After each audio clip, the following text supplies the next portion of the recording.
Indeks Standar Pencemaran Udara atau ISPU di Kabupaten Banyuasin sedang tidak sehat. Penyebabnya karena adanya kabut asap, oleh karena itu masyarakat harus paham tentang kondisi cuaca saat ini.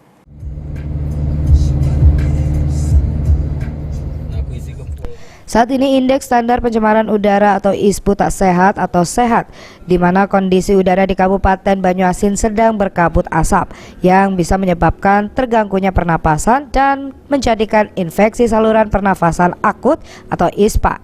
Dikarenakan penyebab adanya kabut asap dari karhutla yang terjadi di semua wilayah Kabupaten Banyuasin.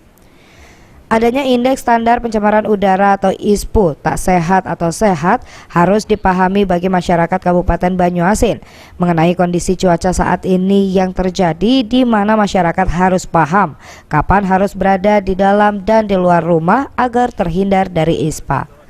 Menurut ahli mikrobiologi Profesor Dr. Haji Yuwono M. Biomed, kondisi ISPU tak sehat atau kurang sehat dan terjadinya partikular atau polusi pada waktu-waktu sore dan malam hari menyebabkan partikular atau polusi bisa di semua tempat yang bisa terkena pada siapa saja, mulai dari anak-anak, dewasa, bahkan lansia.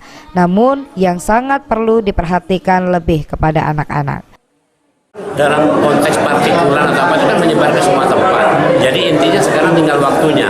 Pada waktu-waktu tertentu polusi dan partikulat tadi mengendap.